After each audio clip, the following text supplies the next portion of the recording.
Welcome to Mineral Talks Live, the monthly live mineral webinar that brings you in-depth and in-person interviews with mineral people from around the world. Mineral Talks Live is brought to you by a joint effort among the Mineralogical and Geological Museum at Harvard University, the SMMP, and Blue Cap Productions. Tune in on the first Wednesday of every month and stay connected to your mineral world. Now, broadcasting live from beautiful Honolulu, Hawaii, the land of aloha, ukuleles, and shakas, this is Mineral Talks Live.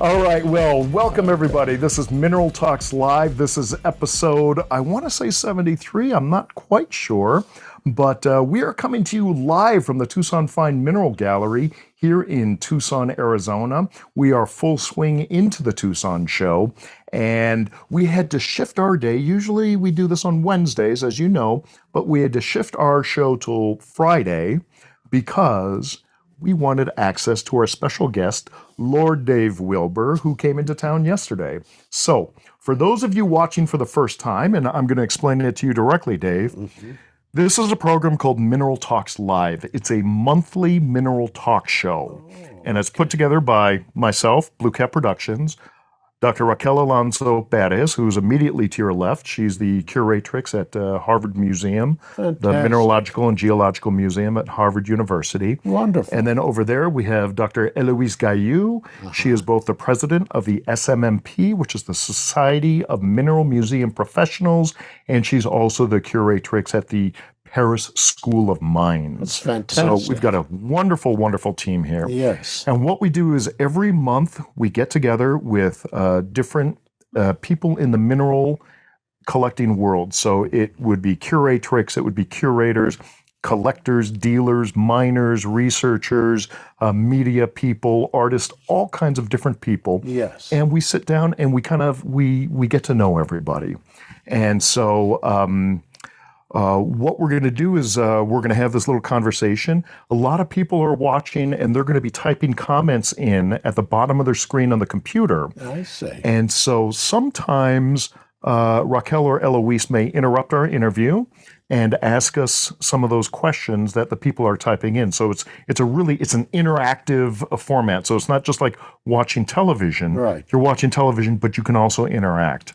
A lot of people, they may also have broader questions, and they're going to type that into the Q&A section in their little window on their computer.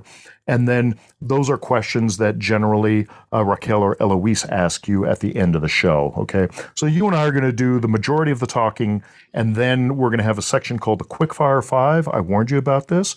It's just going to be fun, where we have 5 different questions that I'm going to ask you. There's going to be one answer to each. All of your answers are correct. We're going to see how well the viewers at home know you to try to predict what you're going to say. Okay? Very interesting. Yeah. So we actually started the show in the summer of 2020, in the middle of the pandemic, and we created the show to keep the entire community closely knit together because we couldn't get together for shows or anything anymore. So this was a way that it was Raquel and Eloise's idea to create this program so that we can reach out to the world and kind of bring the mineral community back together. Absolutely. And we did that. And so for the first year, we did the show on a weekly basis. Oh. So every Wednesday we would have a new show. We did 50 episodes that year. Wow. And then after that, things started opening it up, so we switched it to a monthly basis, and now we do the show on a monthly, the first Wednesday of every month. I see. And so even though today's not the first Wednesday, today's the first Friday, but you are our guest of honor for the month of February. Wow. Isn't that something? Very good. Yeah. And so, I mean, all of this has been made available to us because of the changes in technology. Nice. So it's really, really wonderful. Yeah. So I'm really, really pleased that you can join us here today. It's a real experience to see this and what you have to go through. Oh, yeah. So just the general public that don't realize all the details of each thing to make it work. Exactly. No, so Dave got here about an hour and a half ago, and we're all running around like chickens with our head cut off, Right. setting up cameras, lights. We also have some live presentations going on in the presentation room at the Fine Mineral Gallery. And so my nephew Charlie is recording all that. So there are a lot of moving going on parts. Yeah, it's going on right now. So we've got a lot of things happening. That's But amazing. this is the most important one for us.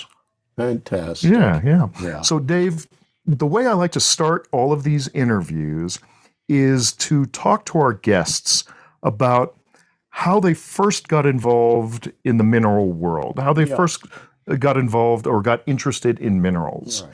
Now, I remember you telling me many times that it started when you were knee-high to a grasshopper, just a young little buck, Yep. and you were traveling across country with your family, and you stopped off in Yellowstone National Park, I believe it was, That's correct. and you found a quartz. Can you tell us any details about that time?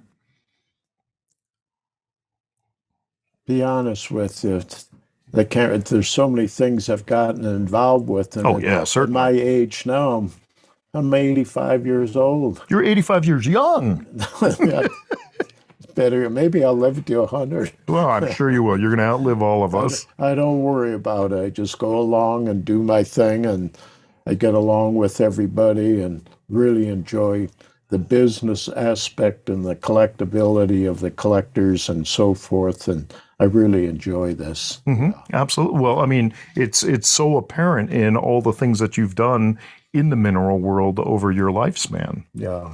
But it was always something about minerals that just fascinated you. Yeah. Yeah. To think that these things formed in the ground, and here they're dug out of the ground or at the surface, but mineral collecting was by far my famous of all collecting. I liked other collections of different things too, but minerals is number one. Right. So, I mean, you've had many collections over the years. Yeah. I know that you collected paperweights, which sounds odd to people, but that was a very niche collecting area, but there were some very high-end paperweights. That's You right. collected barber bottles. They're very famous for collecting that.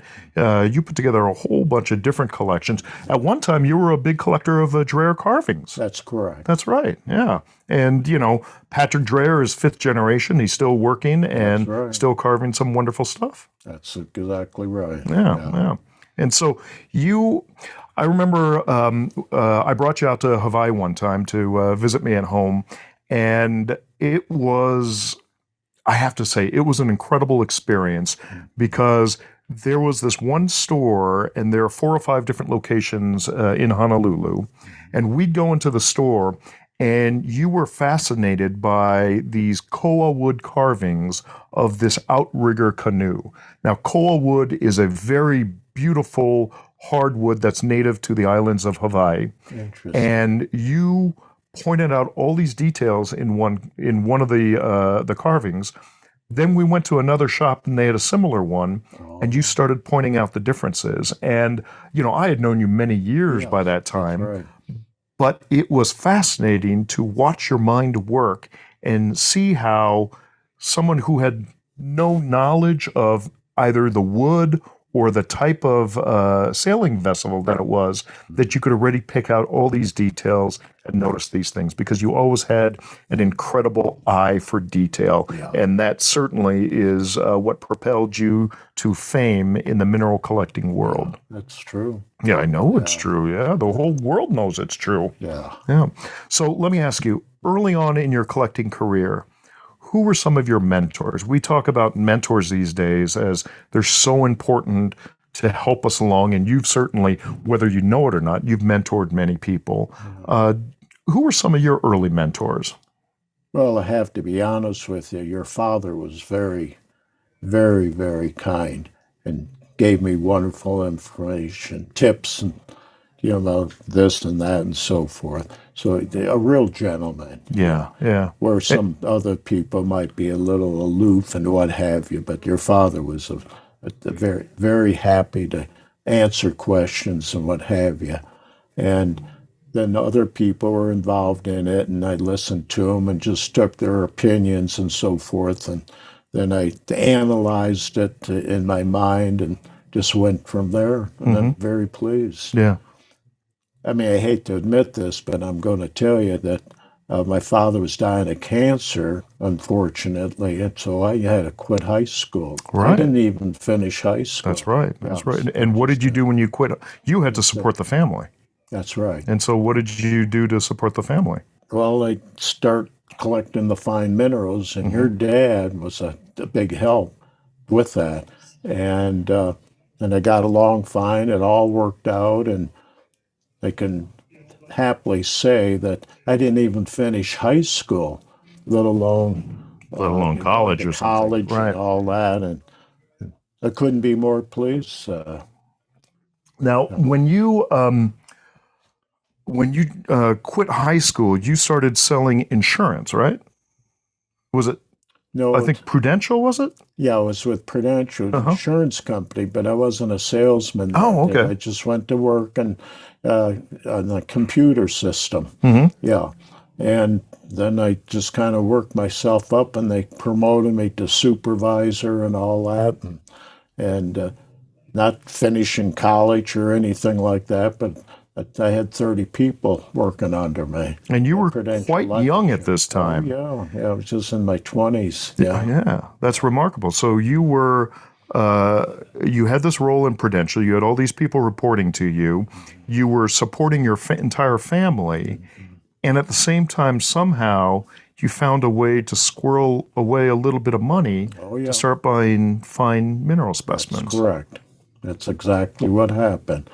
I put my money into the mineral specimens instead of doing this or going on a big trip all the time and all that. Instead of taking the women out and wasting all your money that way? You tell my secrets.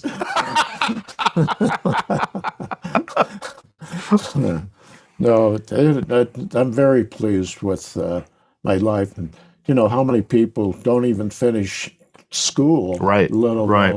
take it from there.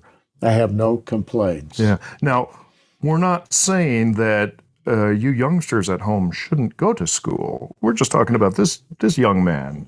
But that is quite remarkable, because a lot of people think, well, if you don't, certainly if you don't go to college, my father didn't go to college. Yeah. If you don't go to college, you can't be a success. Or, if you don't finish high school, you can't be a success. Right. And I think for the most part, that's correct. Yep. But someone like you, like my father, you bucked the system. You found a way to become very successful despite not doing that. Yeah. Now, okay, so this is where it really starts getting interesting, because you're at Prudential supporting your mother, and you were one of, what, 8 kids? Eight. 8 kids, right? 7 boys and a girl. And were you? I'm the youngest. You're the youngest. That's right. That's what I thought. Yeah. So the youngest member is busting his butt out in the world, getting the money, supporting the family, and collecting minerals. Mm-hmm. And I think one thing that still lives on as legend these days is in 1974. I remember this year very well. It was a few years after I was born. But Dr. Peter Bancroft, yes, who was my father's best friend since they were in high school, right. He had a very, very wonderful collection in Fallbrook. That's correct. And one piece from that collection was famously known as the Bancroft Rhodochrosite. Yes. These days it's known as the Alma Queen. That's right. And you went in to Bancroft and you purchased not his entire collection. Some people get this wrong. Yeah. But you purchased 52 pieces from his collection, including the Bancroft Rhodochrosite. Right. And you paid $400,000 for this in 1974. Mm-hmm. That was amazing. And a lot of people looked at you and said, this guy is insane. Yeah, that's right. Right? They don't understand the importance of mineral collecting. They didn't understand. Talk to me about that. I mean, you were so far ahead of your time. You saw these pieces and you just knew that $400,000, it's a lot of money now. It was a lot more money back then. That's correct. But something in you said, this is the right Then in decision my to make. mind to think that these minerals been formed in the ground, and you discover them and so forth. And I felt with the comparison of collecting minerals rather than other many different ways of collecting, I always felt the minerals were the finest thing you can imagine. And even today, I feel the same way. But I am involved in different things and everything, but I played a big role in collecting fine quality minerals, and I tried to get the best I can for what I can earn and so forth. And I was very fortunate and very thankful for people giving me tips and so forth, and put that always in the mind that do this, do that, go there. And your father was a big help, and Peter Bancroft was a big help, and Paul Sattels at the Smithsonian. So it felt that the mineral collecting was the number one collecting that I've ever done. Yeah. Now, I've done other things after. I'd put you to sleep on some of the things I got involved in. Like what? Well, it's, yeah, I'm sorry. it's probably true. Yeah, maybe. But I just kind of go along with it and do my thing, and I've just been very thankful. I have no complaints. Well, I'm going to go a step further and suggest that beyond just being thankful, you always found a way to pay it back. Right. Because in the early days, I mean, my analogy of you is you were like the mineral world's Willie Loman. You lived in your car, you traveled all throughout the United States, taking incredible mineral specimens around the country in the boot of your car. That is correct. And you would go to all these little shows and you'd set up these exhibits, and the people would come around and they had never seen mineral specimens at the level that you were presenting. Yeah. And it was your joy to expose people to this. It was your generosity. Yes. You weren't one of these people that just would hoard it and just keep it at home and, oh, you've got to make an appointment. Very common. It is. It is. A lot of fabulous minerals we never see. They're not put on exhibit at shows or museums and what have you. I wanted to share my collection with the general people. Absolutely. And I think that speaks a lot about you as a person, as the kind of person you are, that not only were you getting all this great input and these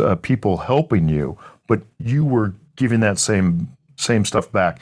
And so that's why I say you may not realize how much of a mentor you have been, but I think a lot of people were looking at you and really appreciating what you're doing. Now, we have up on the screen right now, now that was, I think, only taken 2 or 3 years ago. Is that right? Or a little bit longer than that? Maybe a little bit longer. Yeah. But here you are, a very, very young Wilber. Yeah. And I'm not quite sure which show this is. Yeah. But here you are, and there's the Bancroft Rhodochrosite, as it was called at the time. Exactly. And I can't tell what else is in there. I want to say that maybe on that top shelf to the left side of the screen is possibly the famous phosphophyllite. Yeah, can you bring that up? That was a major thing. Now, let's talk about the phosphophyllite. I was the owner of that. Oh my! This is hilarious because Raquel is just staring at us with her mouth agape. She's what? She didn't know that you were the owner. Yeah. Was the owner, but I didn't know we got a picture of it. Oh yeah. It's not a great picture. There are many other wonderful photographs of it out there. Yeah. But this was a phosphophyllite. That was the number one specimen. That was a fabulous thing. Well, but even today, how would you classify this specimen? Major. Yeah. Phosphophyllite is one of those holy grails of the mineral world. That's right. And of all phosphophyllites in the world, there is still none that even comes close to touching this one. That's right. And you were the first owner of this. That's right. Where is it now? I'm not quite sure, or maybe I'm not quite allowed to say. I don't know what the answer is. Yeah. But I know that that piece, I double checked this because we weren't sure, Yeah. but I double checked, and that piece was, if I'm not mistaken, it was repaired, Yes. and it was brought out by Costner, and he brought out the pieces and he assembled it and he sold it to you, so you were the first owner. Okay. And from there, I'm not sure where it went, Yeah. but that Never was. saw anything like it. And to even this though it's day, that's still yeah. one of your favorite specimens. Oh, by all means, the favorite specimen. The favorite, Yeah, bar none. bar none. Yeah. Absolutely. And you have had some killer specimens. Oh yeah. I want to talk, I'm going to jump around a little bit. I want to talk sure. about another killer specimen of yours. Okay. And this is one that's very near and dear to me. It's the rabbit ears tourmaline. Oh, the rabbit ears. Oh, you remember that guy? Oh yeah. We have it up on the screen right Yeah, now. there it is. Yeah. Now, the rabbit ears tourmaline came out of the Tourmaline Queen mine. That's correct. And this was 71. And this was my father. He owned the mine at the time. He had formed the partnership of Pala Properties with Bill Larson. That's right. But he had purchased the mine in 1968. Exactly. He owned that mine and the Stewart mine. And then they started Pala Properties and they started digging it. Yeah. So since my father was the owner of the mine at the time, when they hit the big pocket, he got the first choice of what specimen he'd want to keep. Yeah. Now, the candelabra was already slated to go to Smithsonian because it was fabulous and they needed money. And I heard recently they were charging $25,000 at the time. Crazy That was amount. a lot of money in those days. Which is ridiculous because now if someone told you 10 million, you'd Yeah. probably say, yeah, it's probably close. Exactly. So I wanted to share this with you also. This is, I'll show this to the audience. Yeah. This is Beautiful painting. a painting by Yeah, Tama God, Higuchi, yeah. and she had presented this to me as a gift. What do you think of that? It's fabulous. I thought that it was a photograph of a specimen. Looks like it. No, it's a fantastic art. So this was my father's favorite specimen, and he kept that, and you wanted it because you had the largest collection of blue cap tourmalines ever assembled, and you still own that distinction. I don't remember. Do you remember how many there were in your collection? Around 50. Yeah, it was a big amount, and there's been no one in history. I mean, some of the top collections, they have 200 or 300 specimens. No, I was very picky. Never had a huge collection of several cases of them. No, it was a very, very intense, smallish pocket. But you had the largest collection of blue caps ever assembled then and now. Yeah. Nobody's ever assembled a collection like that. So as the story goes, Yeah. and correct me if I get any of the facts incorrect, you wanted the rabbit ears, That's right. and my father didn't want to sell it. Right. And so you kept after him. Ed, I want the rabbit. No, Dave, I'm not going to sell it, Ed. And it kept going back and forth, back and forth. Yeah. Then finally, you were able to acquire the rabbit That's ears. correct.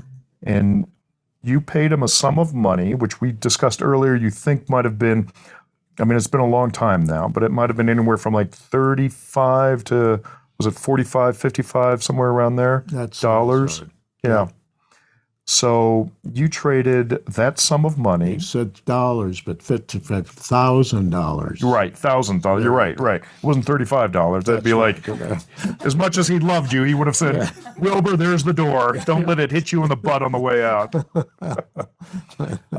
So it was somewhere between $35,000 to $55,000. That's correct. You offered him the Bancroft Rhodochrosite, which was, his best friend's. And do you remember the last thing that you threw in the deal that made it happen? I can't remember. Still remember when you mention it. What was it? You threw in a Rolls Royce. That's right. That's right. Yeah, I had a Rolls Royce then. That's right. That was thrown in. That was thrown in. Yeah. So that became yours because of a mineral, some money, and a car. Right. It's really funny. Oh, when it's you think hilarious. about it. And, and it gets even better because that was my mom's, first Rolls Royce. Yeah. And she used to drive me to school. Yeah. I'd be like a block away. I'd be, Mom, just let me out here. I don't want anyone seeing me pulling up in this car. It's ridiculous. Oh, that's so funny. That was all thanks to you. Back memories. Yeah. That's neat. So now that's in the Houston Museum, as is the Bancroft Rhodochrosite. That's right. Yeah. Yeah. So people can go down there. Oh, there's the Bancroft Rhodochrosite Yeah, on the there screen. it is. Yeah. So now called again the Alma Queen. Yeah. But it's still the same piece, and it is just as stunning to look at as it was before. Yeah. Can you imagine what that's worth today? It's always a great question when we look at these iconic pieces and we try to figure out what would people pay for this. I mean, I don't have a number, but it's certainly in the millions. A lot of people talk about the rabbit ears and they say, oh, that people would easily pay $7 million for that. And I think people would probably pay more for that. I don't know. Yeah. But I mean, pardon me? How much would you pay how much would you pay to get the rabbit ears back from Houston? About $200. $200,000. You take $200, throw it on the ground as Joel turns around to pick it up. You grab the rabbit ears and run out. Yeah, there you go. Let's go. I'll film it, okay? It'd be brilliant. That'd be great. It would be the #1 viewed film in the mineral world. Wake them all up. Oh, that's great. Yeah. Now, That's Dave, why I love the minerals. You can have such fun with them, with all different personalities in the hobby and so forth. you hit on a very incredible point right there. The minerals are great. We all appreciate the minerals. But especially for the new collectors coming in, they don't realize how much of a community there really exists in the mineral world. Right. And so for so many people, the minerals are just as important as the social aspect. Very much so. And that was really the thing that we lost when the pandemic hit. That's right. And so I remember I was at my home, and I got a call from Raquel and Eloise, and they said, "Hey, Brian, because of the pandemic, all these people can't get together. Let's do this talk show." Yeah. And I said, "Absolutely not. I'm not interested at all." Because the quality of the videos for online stuff, it's not good enough. Blue Cat Productions, I always wanted it really high quality. Exactly. And I turned them down. And they said, "Come on, Brian." I said, "Absolutely not." They said, "Do us a favor. Go online and look at some of these other things that are going on, these other talks." And I said, "Okay, I'll take a look." Because Eloise had recently been on one, Rui Galopin had done this one, and so Eloise was on the program. So she said, "Just take a look at this one." Yeah. I went and I logged in, and I was able to type questions and get answers. They called me 2 days later. I said, "Okay, I'm in." And that's when we started Mineral Talks Live. And our whole goal was to bring the mineral community back together. Exactly. And the amount of people that come up to all three of us now and say, "Wow, you really helped us." It really shows how important that social aspect is. Very much on top of the minerals. They're very important. Yeah. They're blushing over there. Okay, so speaking of social, you had mentioned this earlier. You were good friends with Paul Desautels. Yes, correct. He was a curator of the Smithsonian Institution Mineral Department. That's right. Yeah. And is it true that you used to call him Paulie? You'd say, "Hey, Paulie Desautels," or am I just making that up? You're making that up. I might be just making that up. Yeah. Do you have photos of No, I don't. Sorry. Okay, so here's a story that not a lot of people know regarding you, Paul Desautels, and perhaps the most famous gemstone in the world. The Hope Diamond. The Hope Diamond. I've handled it. They handed it to me, and Paul says, do you want to see something very fine, Dave? When I was at the Smithsonian, just going there to visit and look at their collection. See, I did a lot of traveling, looking at the museums around the world, what type of collection they had. It was guidance of certain things I wanted to get and just how well am I doing by seeing these things in the museum. And it was very important to see this stuff. To expose your brain to what exists. Yeah. Exactly. And that was very important to see other collections, whether it's in private hands and especially the museums, that you can go and see it on the exhibit. And I did quite a bit of that. Now, would you take photographs, or did you just have you had the memory that you could remember? A few photographs, but the memory, and I had a very good memory of mineral collecting. And I never had a large collection, 35 specimens, 50, something around there. But always top level. Oh, yeah. Yeah. Okay, so Paul Desautels, he says, Dave, would you like to come in and would you like to see something? Yeah, exactly. And he says, put your hand out. Okay, he didn't say. Did you think it was a trick? No. Okay. I thought he was going to show me something. Put a mouse in your hand? Scorpion? A killer mineral. There you go. I thought it was going to be a mineral specimen and everything. He says, put your hand out like that. Don't drop it. Now, Paul, you know I don't drop minerals and specimens. I like them very much. I'm expecting to look at a mineral specimen. Right. And he puts it in. I said, oh, that's the Hope Diamond. I knew it because it was on exhibit for Smithsonian. Yeah. It was off exhibit for some reason. Were they cleaning it, or who knows? That probably documented more in records and so forth. It just was off exhibit in the museum for a short period of time. I just happened to be lucky enough to be at the Smithsonian at the time that it was not on display. So when he says, put your hand out, I'm going to show you. I was expecting a big specimen of some sort, so I knew that what he's going to hand me is some fine specimen.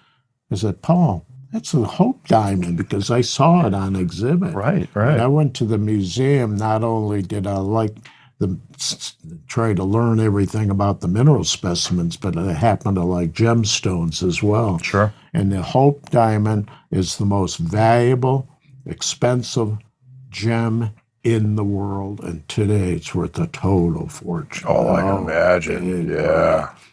Only billionaires could afford it. All right. Yeah. So you're sitting here and you're holding the Hope Diamond, and what's your impression? What are you feeling? What are you seeing? Well, first of all, a diamond, 99 and 9/10% of the population in the world don't realize a blue, such a thing of a diamond is blue. That's what makes it so valuable. There's fabulous big colorless diamonds. But it's that little tint of blue. Oh, yeah, this is a good, strong claim. Like your eyes, big guy. It's like sapphire. Right. You don't think of it being a diamond. You think of it being a sapphire, a cut sapphire. No, it's a diamond with a fine, deep blue color. And that blew me away. Never forgot anything like that. So I literally had that thing in my hand and looking it all over, handed it back to him and so forth. Now, that's extremely rare right there. Eloise used to work at the Smithsonian. So, Eloise, what is the rarity of someone being able to hold the Hope Diamond? I wear it. You wore it? I wore it. Do you have a photo of that? You got to hold the Hope Diamond? She got to wear it. Oh, really? How neat. Oh, that's neat. Did you get a photo? Yes. Oh my God. Oh, that's fantastic. We're not supposed to say anything, by the way. She didn't really wear it. Okay. That was live. Darn, you will cut this section, Brian, okay? Cut. Now, I'm maybe out of touch, But is the Hope Diamond still the most rare, fine, natural gemstone in the world today? Yes, because it's the largest blue diamond in existence. That is correct. Yes, still the largest blue diamond in existence. Yes. And if it's only 45 carats now. But before it was 69 carats, where it used to belong to the French royalty, to King Louis XIV. And back then it was 64 carats and cut, nice cut. It was stolen during the French Revolution, and to mask, to not be able to actually identify the blue diamond, they recut it to the Hope diamond, the 45 carats diamond. So it's much smaller than it was before, but still the largest blue diamond. Why was it recut? To hide it. Because it was stolen, and then to hide it, they recut the diamond to make it smaller so nobody could identify it. How interesting. Stolen during the French Revolution. Wow. Yeah. But now, I've got an interesting follow-up on your experience with the Hope Diamond. Yeah. So you're holding the Hope Diamond. Yeah. You hand it back to Paul Desautels. Yeah. And what happened? Something happened. Dropped it. He dropped the Hope Diamond. Fell out of his hand. It didn't break. It wasn't that far off the ground. No chill. Like this. And you both kind of dove. Yeah. I said, oh my God, can you imagine me dropping the thing? It's all over with me. Yeah, right. It's like, now they brought back Might public be able to hanging. get away with it, but me dropping the Hope Diamond. So he dropped the Hope Diamond, Yes.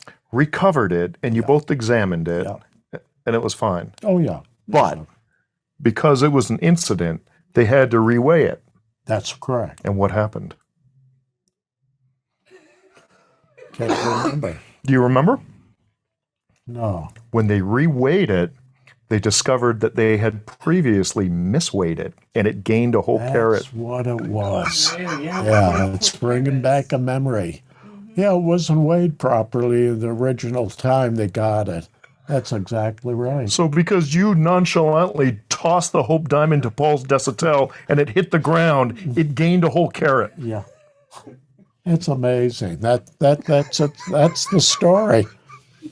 Yeah. You know what? We put the Hope Diamond under the scanning electron microscope, and we saw that there are little chips on it. So that's your fault. Now I know. Like little chips on the Hope. Yeah. It's supposed to have dead chips on it? They found chips when they because, with your eye you couldn't see anything. But now they said, Eloise is saying they put it under a scanning electron microscope and they discovered What power microchips. was that? Magnified 10,000 times. 10,000 times. Oh, I see. So technically, it's flawless. Yes. Okay, that's interesting, though. They brought it up into a huge, Yes. yeah. That's boy, that brings back big memories. That's a hell of a story. Right. I mean, from the mineral world to the Hope Diamond to people recognizing this story, and you were in the middle of it all. It is interesting. It's fascinating. Yeah. Now, there's another unique thing about you. Yeah. In the mineral world, there is a term. To my knowledge, there's only one term that had ever been named after a person to describe a mineral specimen. Yeah. What's that term? A Wilber. Wilber. That means it has a little bit of damage on it. It's fine, but it's got a Wilber on it.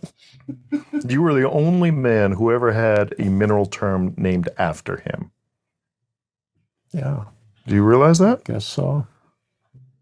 That's right. It really is funny after all the years and everything, but that is true. That is true. And do you know who came up with the term Wilber? Good question. I always have good questions. Excuse the noise. I'm opening a drink because I'm thirsty. I'll join you. You want to? Okay. This is straight mezcal. Very good. Yeah. So if you drink it and start stripping off your clothes, I'm going to have a couple words for you. I'm leaving. Take your clothes with you. They're going to have to edit this thing. Okay. Heavily edited. Don't tell them it's live, Eloise. Okay. Put me in jail. Lunatic. On the loose. Okay. I'm going to read you something. Right. Okay. Mm-hmm. This was written, we're not exactly sure when, but we know it was prior to 1974. Okay. Okay. So this was before you even bought the Bancroft collection. Right. 1974 is when you bought the collection. Yeah. This was written before that time. Okay. Can't remember when, but it's the author's note that this was written before 1974. Okay. He's not sure when. And the author is none other than John White, who, again, was a curator at the Smithsonian, and he started the Mineralogical Record, and he was one of our past guests on the program. Right. Now, John sent me this about 7 or 8 years ago, Okay. and I never knew what to do with it. I sat on it.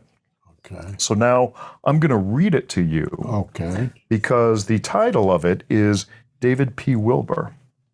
Interesting. So this is him writing about you. John White. John White How about wrote that? this about you. And you've had this for how long? About 7 years. John sent this to me about 7 years ago. Interesting. And all it says is he's a jerk.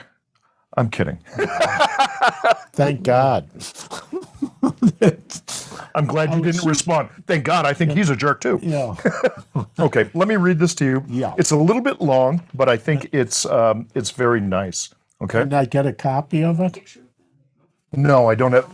This is what it looks like. Oh, a picture of John? No. Okay, but again, former curator at the Smithsonian, and he started the Mineralogical Record. Right.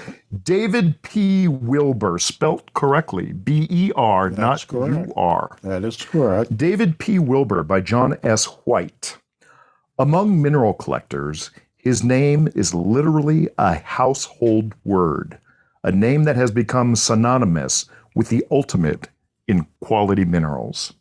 He is, in fact, the collector with the enviable reputation for influencing most heavily the standards by which major contemporary collectors judge the quality and desirability of expensive display-type specimens. It's amazing. David P. Wilber was not exactly an overnight sensation, but he has achieved his rise to fame in a remarkably short time.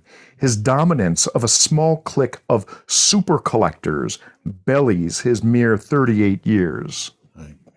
When buying minerals, Dave's judgment appears to be infallible. His taste is elegant, his courage heroic, and his intuition nothing but uncanny. Dave brings to the hobby the same fastidiousness and single-minded dedication to an objective that have characterized all truly great collectors. Amazing. Obsessed, yes, but retaining the important human qualities and courtesy that other, more fanatic collectors cast aside in their reputation-bruising race to get to the top. This is exactly like what we were talking about. Yeah, it's amazing. Dave started as a nice guy and somehow has managed to remain so throughout his dizzying climb to his present exalted position. How does it happen that an obscure young collector in Southern California vaults to the top in less than 10 years? And by the way, it might be a good time to launch the Quickfire 5, because they could just listen to me as I read. How has he amassed a collection of some 75 specimens of the most extraordinary quality? One might assume that Dave had the good fortune of having been born wealthy, but such is not the case. Not true at all. That's not true at all. When he made his decision to begin building his collection in 1956, he was a systems analyst for the Prudential Insurance Company, a job he held for 12 years. During the early years of growth of the Wilber collection, Dave was the sole source of support for his mother, so it is obvious that he wasn't able to simply sequester himself away in a modest flat and invest every spare penny in minerals. From the beginning, the money for minerals was painfully extracted from a tight budget, much of it having been the product of long hours of overtime at work. That's correct. Initially lacking in the selection of very fine specimens, Dave quickly learned the names of people whose opinions he felt he could trust. Not willing to put much faith in his own judgment at the beginning, at mineral shows he unabashedly trotted potential purchasers around to as many of these people he could find to ask them their opinions.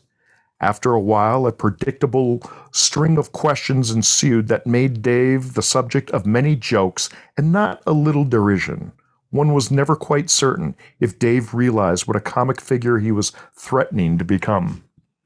Because he was always so good-natured about the kidding, most suspected he wasn't really aware of it.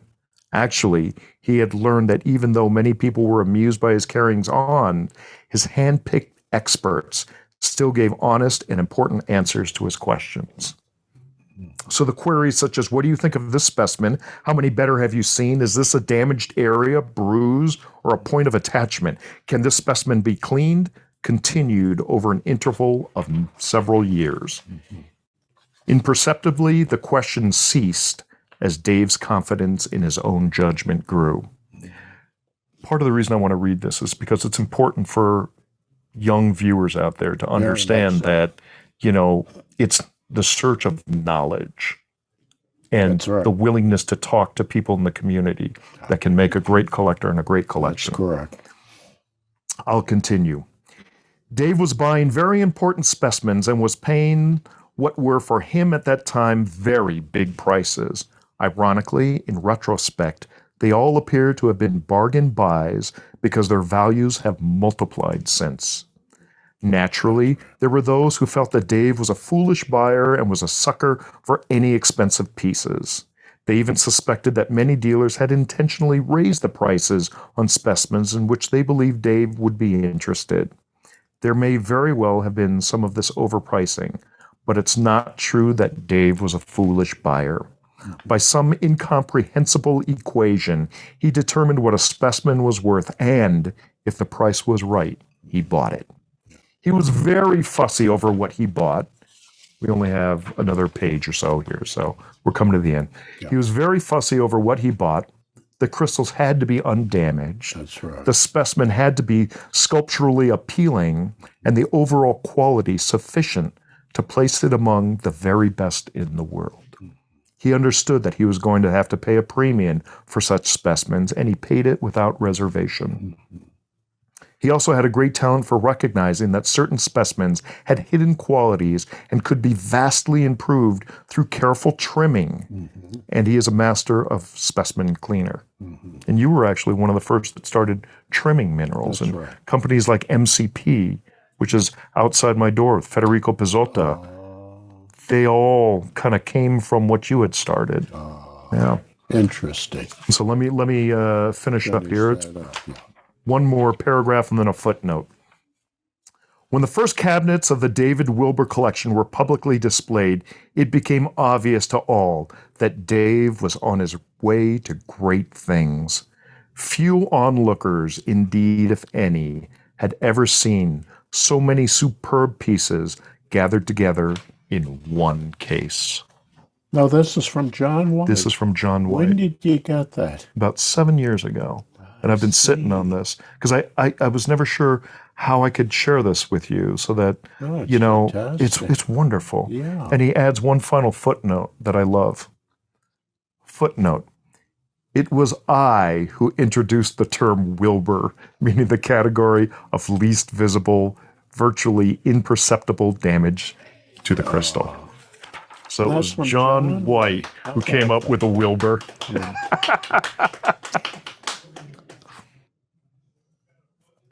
Fantastic.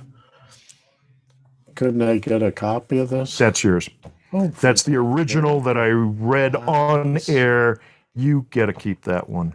Oh, absolutely. And I ran into John White the other day, and I gave him a copy of this, and I said, John, And I finally... And when was this? This was just a few days ago. And what did he say?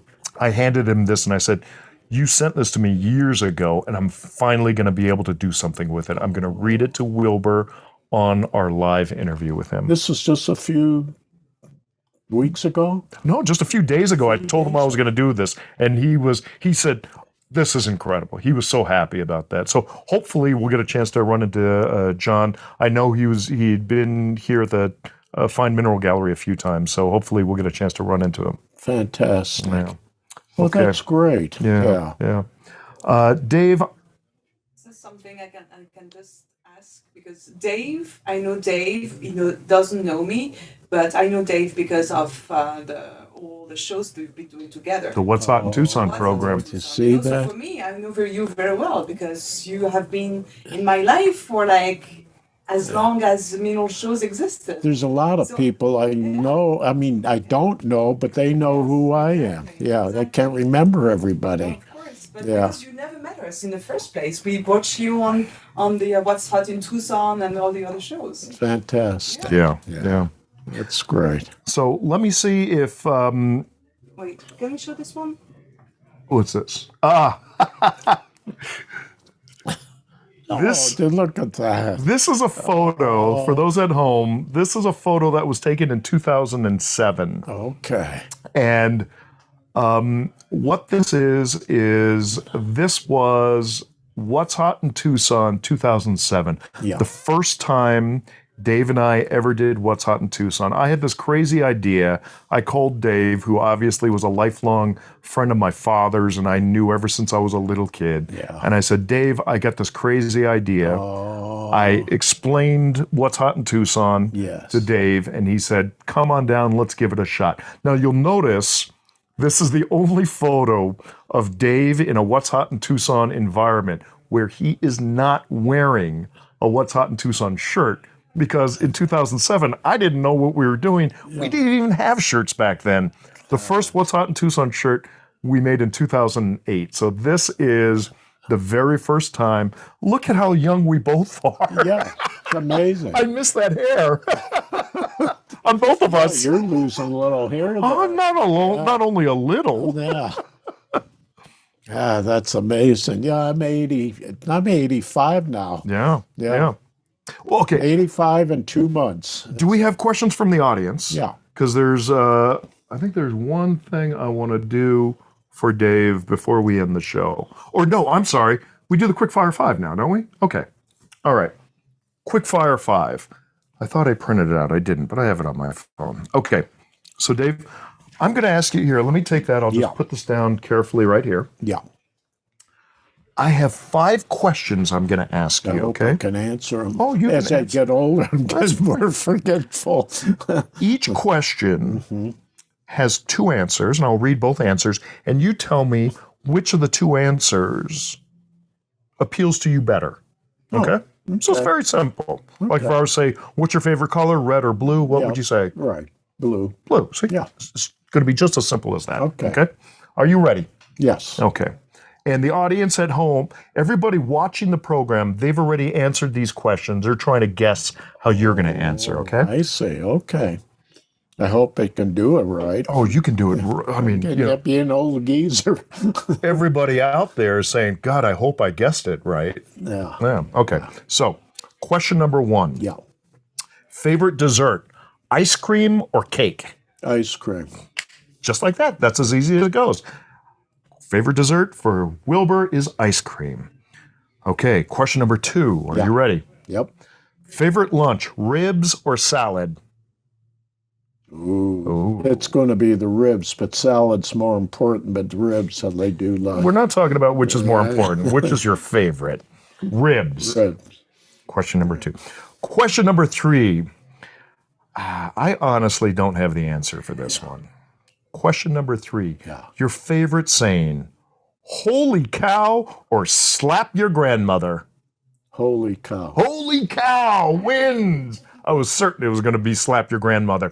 Coming in third is, I loved when David would do this. We'd go on our Mineral Talks, or our What's Hot in Tucson, and someone would show them a great specimen. You probably remember this. You'd be examining it, and then you'd look at the bottom. Oh! And then, what's wrong with it? It says made in occupied Japan. You would do that all the time. I love that. Okay. Question number 4. This I'm not quite sure. Favorite mineral, tourmaline or rhodochrosite? Rhodochrosite. Wow, really? I totally would have Even though guessed I tourmaline. like tourmaline, but the best specimen I really got was the best of a rhodochrosite. You can get. Wow. A tourmaline would certainly be second. Yeah, I would have gotten that one incorrect. Yeah. Okay, and the last question, favorite show, Tucson or Denver? Tucson. That was the correct answer. If you said Denver, I would have had to throw you out. Yeah. Okay. Raquel, Eloise. Okay. So question number 1, favorite dessert, ice cream or cake? Dave predictably said ice cream. What did our viewers say? 83% of people thought that you would love ice cream. Oh, this is correct. So, yeah, they know you well. Be careful.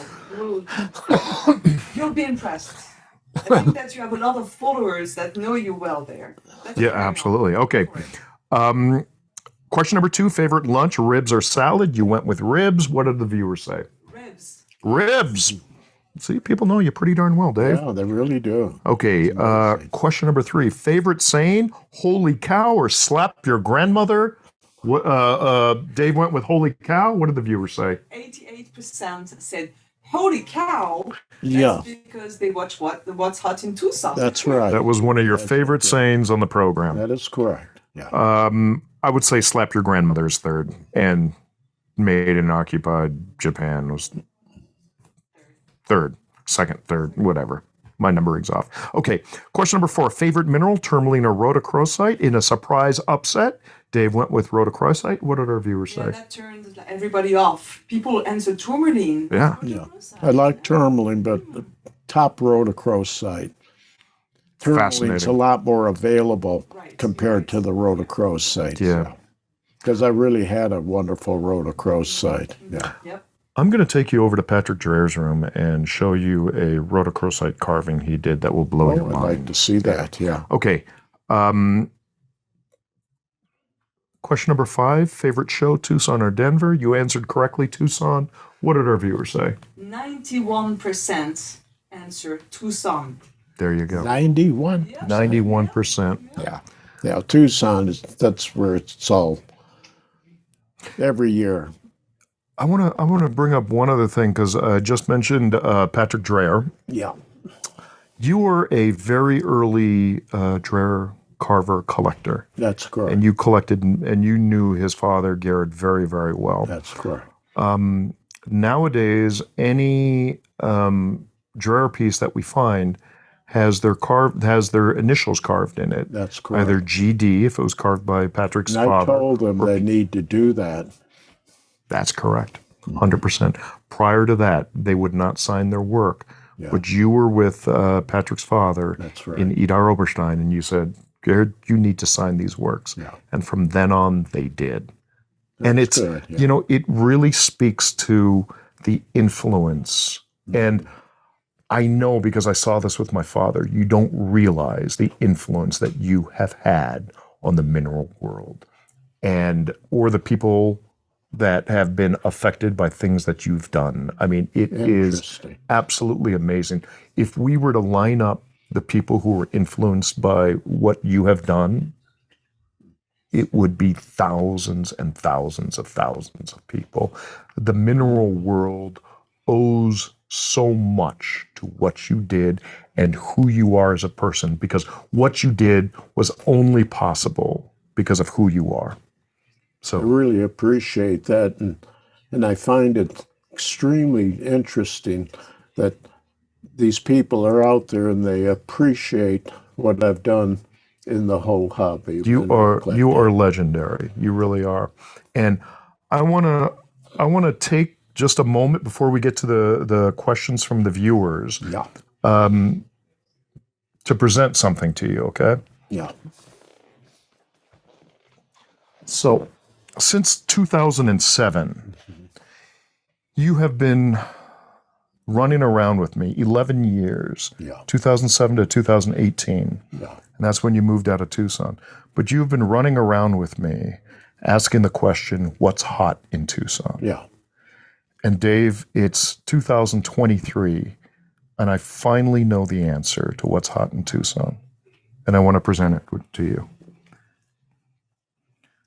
I want you to wear this in health. David, I'm hot in Tucson. You are hot in Tucson. You can look at it up on the screen there. Look at the screen. Oh, yeah, there we go. Am I not holding that right? There we go. You are hot in Tucson, my friend. I have missed you so much. I haven't seen you in 4 years. I really missed you, Dave. Fantastic. Yeah. I love you, buddy. Yeah. That's great. So wear this with pride. Yeah, very much so. That's fantastic. Oh, you came up with a good one. Absolutely. Yeah.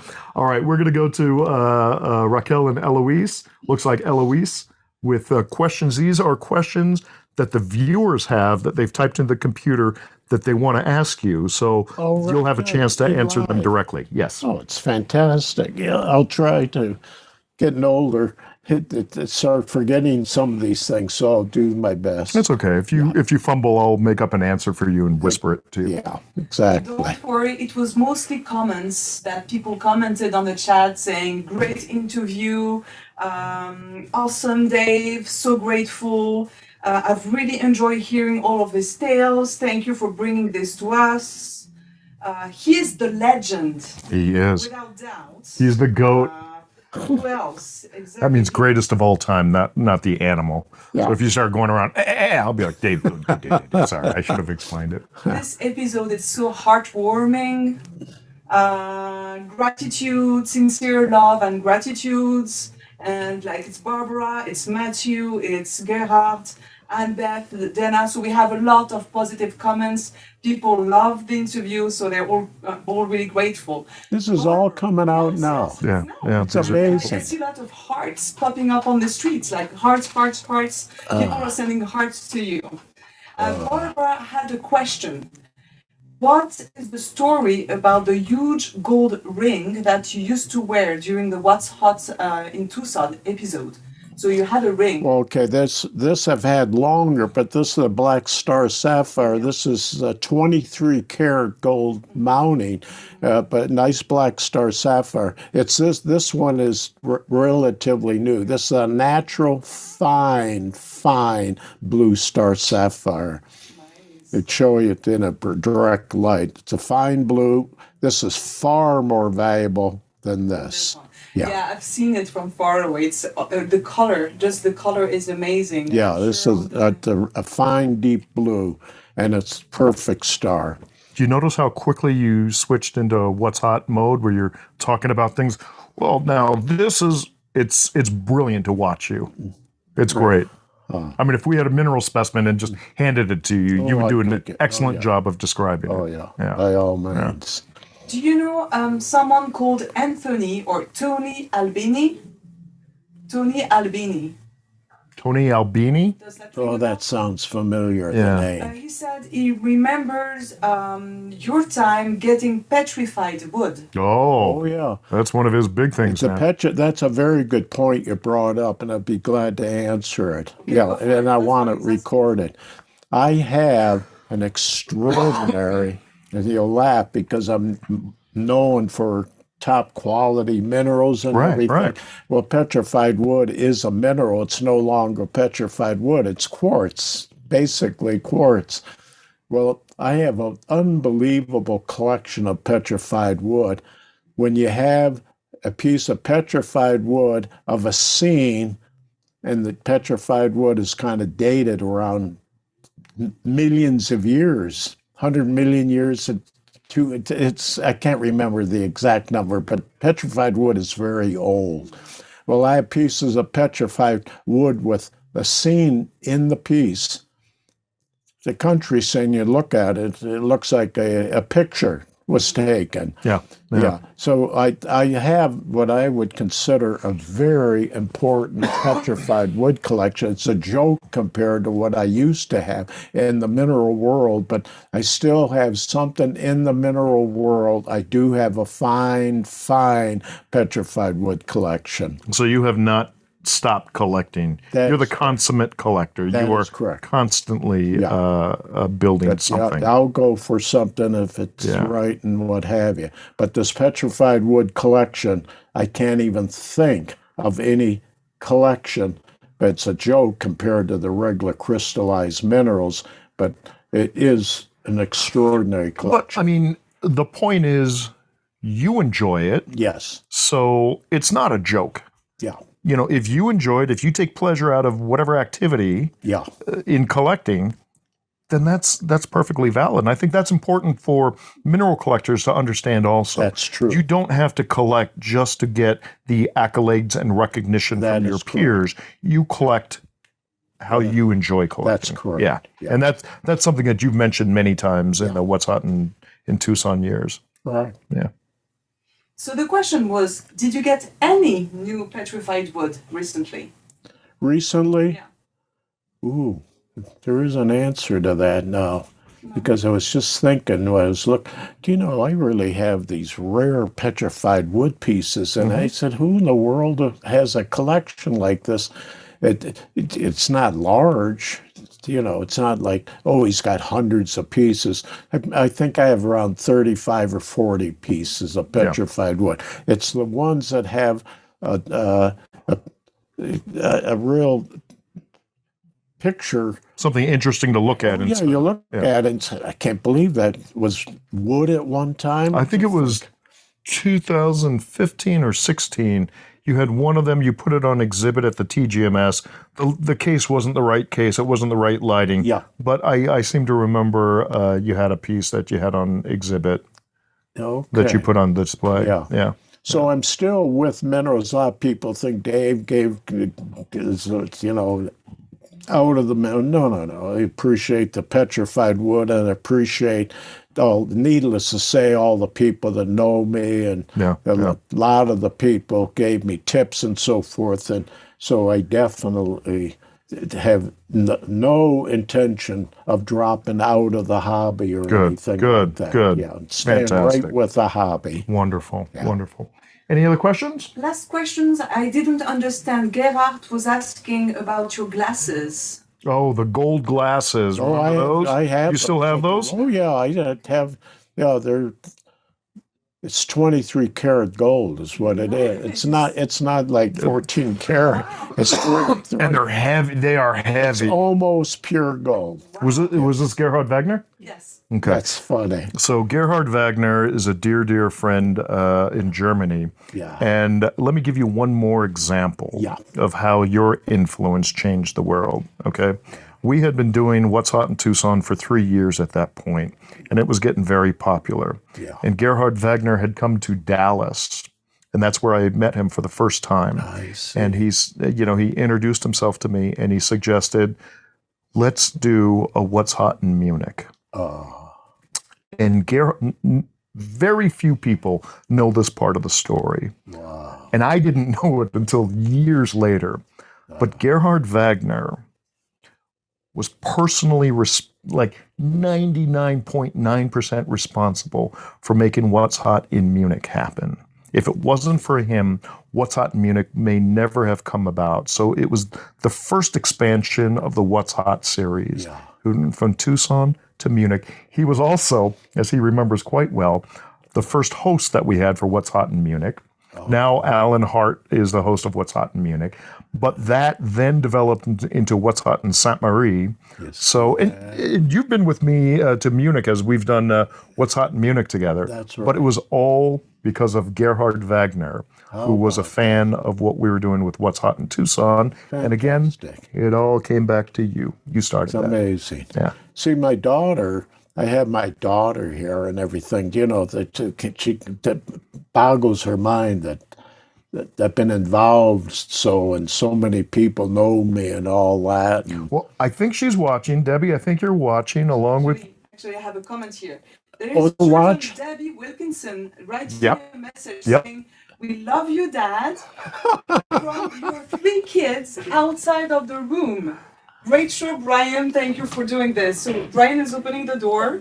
Maybe they're still behind. That was 5 minutes ago that they sent this message. So Debbie had gone to the airport to pick up your Back already? yeah, to pick up John and to pick up Lori. Believe And it? here they are. Have a seat. Oh, Have my a seat. goodness. Give 'em- Come on. A hand up. No. They're going to come to you. Nice. Lori. Where's John? John has come. He's coming. Yeah, we flew in this morning. Oh, that's fantastic. John's embarrassed now. Yeah, come on. We have the message from the 3 kids, so he has to come. Yeah. Get one more here. John. There we Dad, go. I'll sit over there. You sit in the middle. Where's John? I don't know where he is right now. Yeah, he was sitting at a table right over Okay. He is here though? Yeah, okay. Oh, this is really something. there. He has to be here. I totally agree. Good. Fantastic. Thank you for doing this. Oh God, are you kidding? Thank you for bringing him. Yeah. And it's actually because of the efforts of all your children that you are here That's right. in Tucson. You will be camping out here at the Tucson Fine Mineral Gallery. We invite anybody who is in Tucson or planning on coming to Tucson to come on down. And Eloise is making me super nervous right now. And I'm going to show her a shortcut. Look at this. Look. Woo! Look at that. Would you? There we go. How you doing, John? Good to see you, man. Have a seat. Hi, And where did Debbie go how you now? doing? There she is. Come on. All right, everybody scoot over. Exactly. There we go. Closing of the show with all the kids, okay? That is fantastic. It's a beautiful photo. Okay, wait. Oh, let me get out the photo. Yes. Oh, I love this. Okay, everyone look at Eloise. Excellent. All right. And then Beautiful. we'll do, closing of the show then? Absolutely. Yeah, get in here, Brian. Yeah, there you go. So that is going to do it for this episode of Mineral Talks Live. Thank you, all of you, for tuning in, watching this episode. Thank you for showing your aloha and support of Lord Dave Wilber. And we will see you next month with another exciting episode. Mahalo. Take care. Fantastic. Mahalo.